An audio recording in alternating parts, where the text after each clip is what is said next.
Alors, Madame la députée de Champlain, à vous la parole sur le discours inaugural.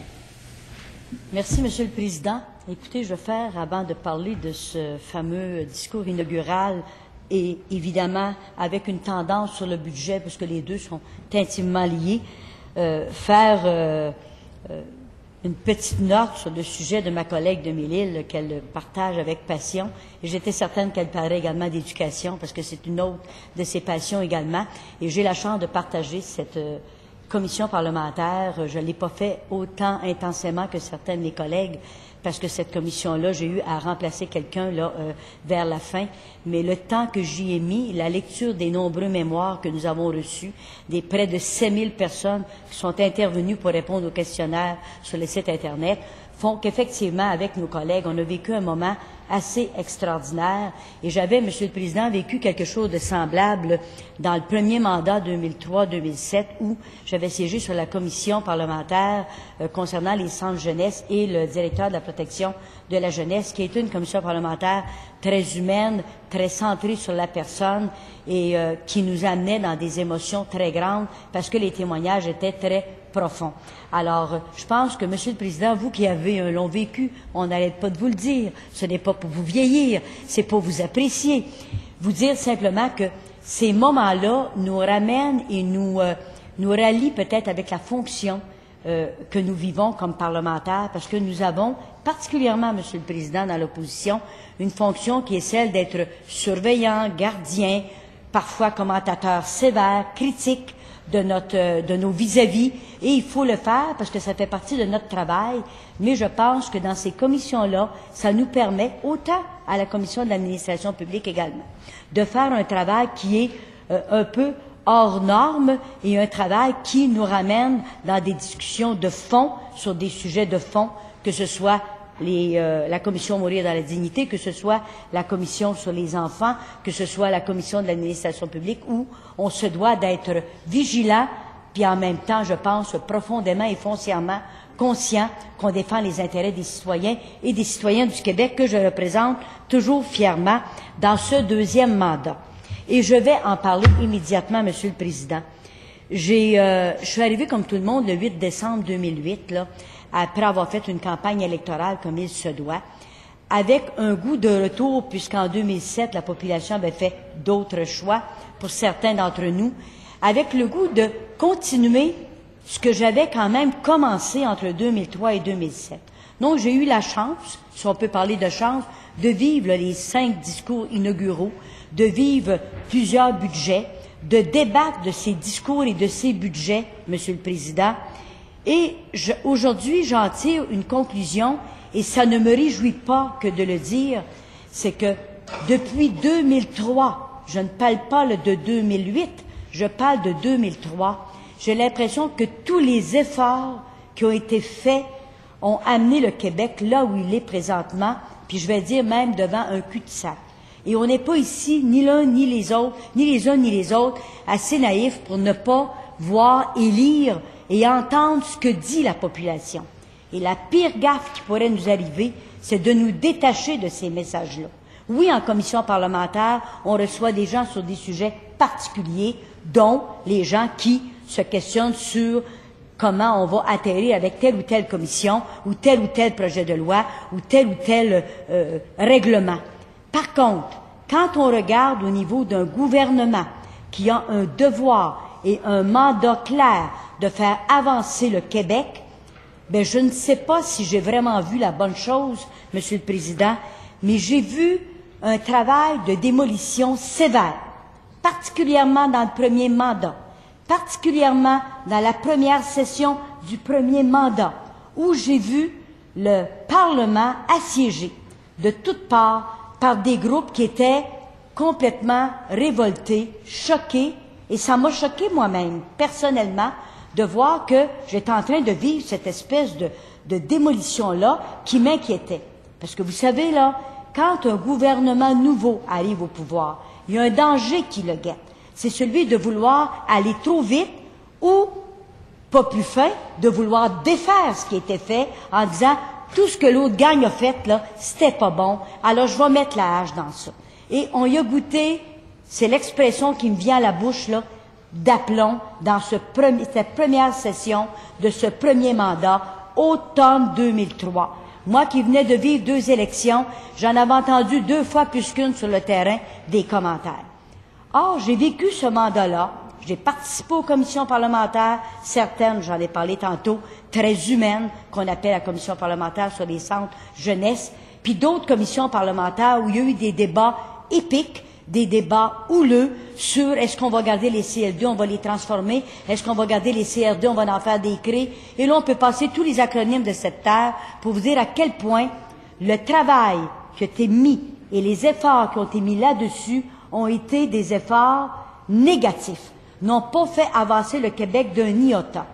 Alors si aujourd'hui je suis ici devant vous pour parler du discours inaugural, discours qui a eu lieu, si je ne me trompe, le 23 février dernier, suivi du budget le 17 mars dernier. Ben, on est tout juste de rentrer en chambre, Monsieur le Président. On est entré le 8 février. Rappelez-vous, le 21 février, il y avait une loi spéciale pour les juristes, on les faisait rentrer.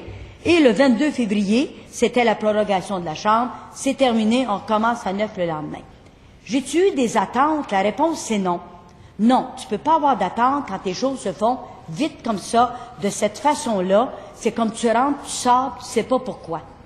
On l'a su à l'occasion du discours inaugural. On a su que le premier ministre du Québec avait le goût de passer l'éponge, de nettoyer l'ardoise, puis de passer à autre chose. Puis les projets de loi un peu clinquants, un peu tout croche, on les laisse tomber, puis on part à neuf tout simplement. Or, ça s'est pas fait comme ça. Parce qu'on peut pas avoir une mémoire aussi étroite, là, en tout cas pas de ce côté-ci de la Chambre, en tous les cas, pour avoir oublié ce qui s'était passé. Et dans mon cas, je peux même remonter à 97, mais je vais vous faire grâce de mes commentaires parce que on ne sortira pas d'ici ce soir. Donc, ce que je vous dis, Monsieur le Président, puis vous m'entendez, puis je sais que vous êtes très attentif à mes propos, je vais prendre quelques morceaux seulement du discours inaugural et je vais l'entremêler avec le budget, parce que pour moi, je ne peux pas faire autrement que de lier les deux, et vous faire mes commentaires, et je terminerai avec un commentaire d'un citoyen qui vous a peut-être tout écrit à vous autres aussi, et qui m'a questionné un certain soir très tard sur l'opinion et l'image qu'il a de son Québec, et c'est pas chic, Monsieur le Président, faut pas que ça reste comme ça. Je me réjouis pas d'entendre ça, au contraire, je me désole. Parce que je ne veux pas qu'on s'en aille sur un mur. Je ne veux pas, effectivement, même si la phrase est un peu là tarabiscotée, là, qu'on ait les 2 mains sur le volant, le pied sur le gaz, puis on lâche pas. À quelque part, il y a quelqu'un qui va frapper un mur. Puis si moi, j'en fais partie de ce groupe-là, comme québécoise, ben, je suis pas sûre que je vais la trouver drôle, et je suis pas sûre que mes enfants, puis mes petits-enfants, je devrais dire mon fils, mon petit-fils et ma petite-fille, vont la trouver drôle également quand il va arriver à une étape de leur vie où ils n'auront plus rien comme ressources, ils n'auront plus rien comme moyens, on va leur avoir soufflé ces ressources-là et ces moyens-là. Et j'ai pas goût de vivre ça. Donc je vais me battre jusqu'à la fin de ce mandat-là que j'ai accepté de faire et que je vais faire avec ardeur en restant, Monsieur le Président, et c'est pas une promesse, c'est une réalité, branché sur le terrain avec des gens qui me parlent tous les jours, par courriel, par téléphone ou en personne. Et ça, je pense que ça fait la qualité de notre fonction. Or, dans le discours, oui, j'attendais des réponses qui touchent directement la population. Je voulais qu'on me parle, oui, de santé, en me donnant des vraies solutions. Je voulais qu'on me parle d'éducation, en me donnant des vraies solutions. Je voulais qu'on me parle d'économie, en me donnant des vraies solutions. Je voulais qu'on me parle d'environnement, en me donnant des vraies solutions. Mais c'est pas ça que j'ai eu. J'ai eu droit à un spectacle, OK, où on en beurrait large, mais je savais pas où est-ce qu'on atterrirait. J'étais sage, j'écoutais religieusement, comme on doit le faire quand on est une bonne élève. Mais l'élève, elle parle. Puis aujourd'hui, l'élève, elle va parler. Et l'élève, elle va dire ceci, c'est que, autant dans le discours inaugural que dans le budget, il n'y a pas eu grand-chose. Il y a eu une seule mention du mot région, aucune mention de l'expression occupation du territoire. Mes collègues dans l'arrière vont en savoir quelque chose. Puis aucune mention du mot rural ou du mot ruralité ou du mot agriculture, bien sûr. Ça, c'est un mot qui est bon en campagne électorale. En campagne électorale, t'aimes les enfants, t'aimes les vieux, puis t'aimes l'agriculture. Ah, puis t'aimes les ruraux, pas rien qu'à peu près. Alors, moi, là, j'en ai fait des campagnes électorales, puis je me fais dire ça, puis ça me choque. Parce que c'est pas vrai que je les aime bien pendant la campagne électorale. Je défends des droits. Mon rôle, c'est une défense de droit. Et je pense que je le fais le mieux que je peux le faire. Mais pour cela, ça me prend des moyens. Puis je vois venir dans 2 ans, maximum possiblement, le retour du Parti québécois avec une dette de 173 milliards, si je ne me trompe, avec des problèmes de toutes sortes. On n'a comme pas réglé le problème en santé, si je ne me trompe pas. Il y a comme un problème d'urgence. Je ne sais pas s'il y a quelqu'un ici qui a un petit peu de mémoire, mais en 2003, là, quand on nous ramassait en campagne électorale comme étant les pires gestionnaires que la Terre avait portés, comme quoi on avait nous-mêmes créé les civières dans les urgences. On les a même photographiés, les gens qui étaient sur les civières. Je me rappelle une certaine députée qui, tous les jours, à l'Assemblée nationale, se levait religieusement et nous nommait les cotypes sur civières. Mais je pense qu'on a un petit peu de décence. Nous, au moins, on ne les nomme pas. Mais on est conscient que ça existe encore. Pourquoi que ça existe encore? Parce que, Monsieur le Président, on n'a pas su gérer là où on doit gérer. On a un problème de gestion. J'espère que les gens qui nous écoutent ce soir, s'il en reste quelques-uns à cette heure-là, ils m'écouteront en reprise de toute façon. Alors, ce que je vous dis, Monsieur le Président, avec sérieux, c'est que le même problème demeure. On colmate des brèches, on essaie de sauver les meubles, puis on sait fort bien qu'après peut-être 10 ans de cette vie-là, dans laquelle il y a eu certaines bonnes choses, là, mais là, on y va aujourd'hui en si peu de temps, en disant ce qui nous inquiète, on a mal géré. On a foutu le bordel dans tout ça. Et à partir de là, en voulant défaire, Monsieur le Président, on n'a pas construit. Puis je vais vous dire une chose, et des fois j'aime ça le rappeler parce que j'ai adoré ma mère qui est décédée à 98 ans, puis tant qu'à moi, elle aurait dû vivre encore une couple d'années, mais le choix, elle n'a pas fait ce choix-là. Là. Bon. Donc, cette femme-là disait souvent, tu sais ma fille, là, défaire une robe, c'est plus long qu'en faire une neuve. Hein? Mais on essayait de défaire ce que le Parti québécois avait fait pendant 9 ans. Mais pendant que tu défais, tu fais pas, tu construis pas, t'avances pas. Et c'est ça qu'on a vécu, et c'est ça que je vis présentement, et je ne peux pas dire que ça me rend très heureuse. Heureusement qu'avec ma collègue de Mille-Îles, je la cite parce que je pense qu'elle fait un bon travail en passant, elle siège sur une commission qu'elle adore, une commission qui lui permet de grandir, puis on est plusieurs à le vivre d'ailleurs en passant. Et cette commission-là nous fait grandir, mais je peux pas être assez illuminée pour imaginer que la vie c'est rien que ça. On va faire un rapport, on va déposer un document, puis je pense qu'on va arriver avec quelque chose d'intelligent, parce que les gens qui siègent autour de la table, je pense, ont une intelligence, en tout cas, on est humain, d'accord? Par contre, si je regarde le reste de la situation, et je reviens à la santé, écoutez, là, revenons-en, là, de nous accuser encore de ce qu'on a pu faire en 98, ça commence à ressembler à du vieux, et je ne pense pas qu'on avance en faisant ça. Donc, il y a des problèmes en santé, et c'est pas en gérant les urgences à partir d'un ordinateur, Monsieur le Président, qu'on va régler quelque chose. J'en suis convaincu. Maintenant, après avoir parlé de santé, je vais vous parler d'éducation, Monsieur le Président. Oui, j'ai siégé sur la commission parlementaire en éducation 2003-2005. J'ai rencontré 18 universités. J'ai siégé sur la commission de l'éducation 2008-2010. Donc, j'ai fait 4 ans à la commission de l'éducation. Là, maintenant, je suis à la commission de l'administration publique et je m'occupe du dossier de la ruralité. Or, qu'est-ce qu'on disait en éducation entre 2003 et 2005? Il y a des problèmes au niveau des universités, il y a un manque d'argent, il y a un manque de volume, il y a un manque de soutien au niveau des étudiants. Là encore, Monsieur le Président, on s'est fait ravager comme ayant été les pires gestionnaires du monde de l'éducation. Mais il se passe quoi 10 ans plus tard? Il se passe quoi 10 ans plus tard, Monsieur le Président? On crie encore, puis on est encore dans les rues avec un drapeau dans les airs en disant « ça va pas bien, on a un problème ». On a un problème de gestion, Monsieur le Président, dans les universités. Comment est-ce qu'on garocherait de l'argent à tout vent? J'ai entendu pendant 2 semaines de temps de notre supposée semaine de relâche, j'ai jamais relâché là en passant, OK? J'ai jamais été aussi active de ma vie. J'ai entendu sans arrêt 150 millions, 200 millions, 300 millions, 500 millions. Je dis, bon Dieu de la vie, où est-ce qu'ils la prennent, cet argent-là? Où prennent-ils cet argent-là? Elle n'existe pas, on était dans le trouble 2 semaines avant, et voilà, tout à coup, ça se met à tomber du ciel. Il y a quelqu'un qui va casquer pour ça. Puis les gens comprennent bien le terme. Il y a quelqu'un qui va payer pour ça, en quelque part. Donc, on ne s'est jamais assis calmement. On n'a jamais pris le temps de regarder. Et mon collègue des affaires municipales et mon collègue du développement du territoire disaient tout à l'heure, un peu avant moi, je les écoutais religieusement d'ailleurs, que ce matin, pour certains d'entre nous qui avons eu à assister au rapport du vérificateur général et sur le développement durable, l'environnement et autres, on a un rapport dévastateur qui vient de dire qu'il n'y a pas de contrôle dans la demeure. La demeure des ministères est sans pouvoir et sans contrôle. On fait des règles, on les applique pas. Essayez ça, Monsieur le Président. Enlevez tous les stops dans le Québec demain matin. Les premiers 5 minutes, ça va peut-être aller. C'est les 5 minutes d'après que ça va mal aller. Hein? Au début, ils vont faire chacun le stop, parce qu'ils ne le feront plus. Mais il n'y en a pas de stop dans les ministères, Monsieur le Président. Aucun stop. C'est at large, allons-y. Et il nous le dit ce matin très gentiment. De la bonne volonté, il y en a. Hein, l'enfer en est pavé en passant, là. Bon. Alors donc, je ne pense pas qu'on doive être ignorant de cette gestion-là manquante.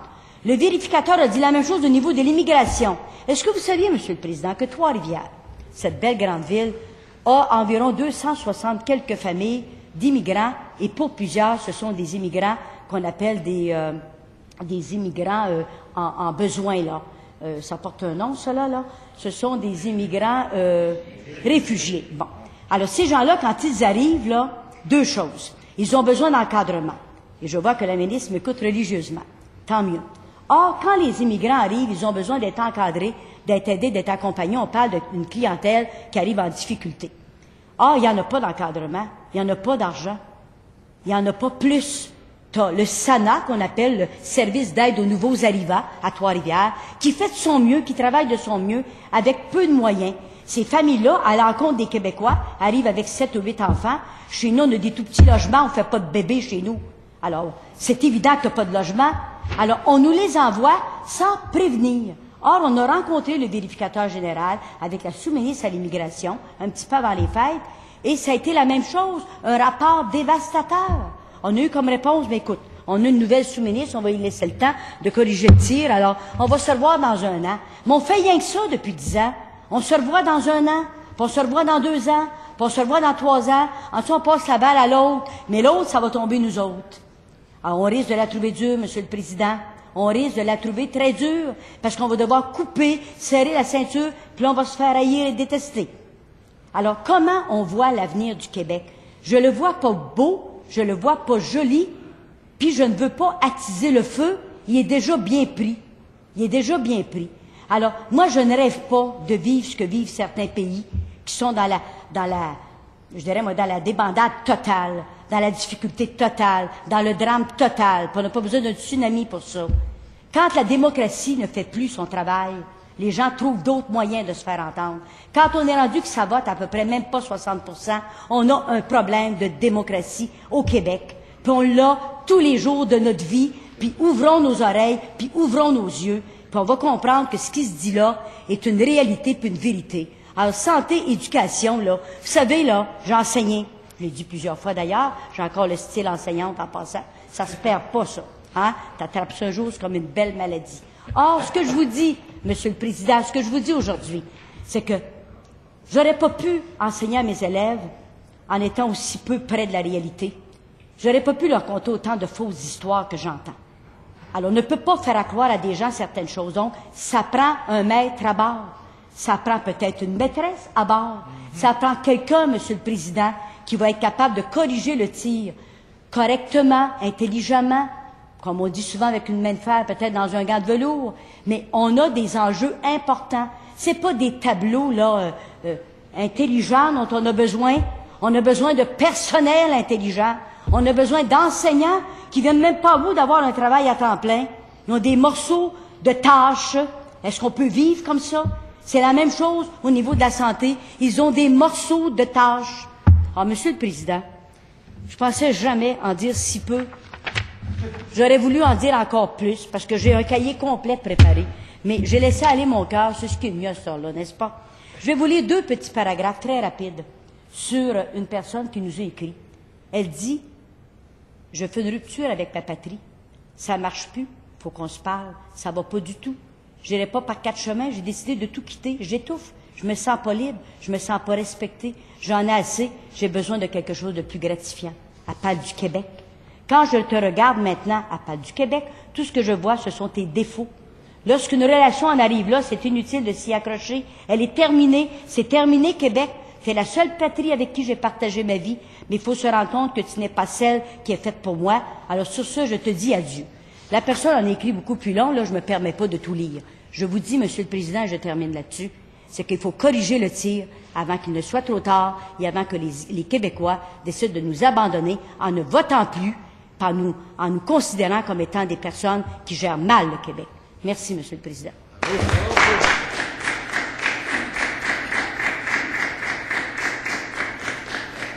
Alors, je vous remercie, Madame la députée de Champlain, de votre intervention sur le discours inaugural. Et je suis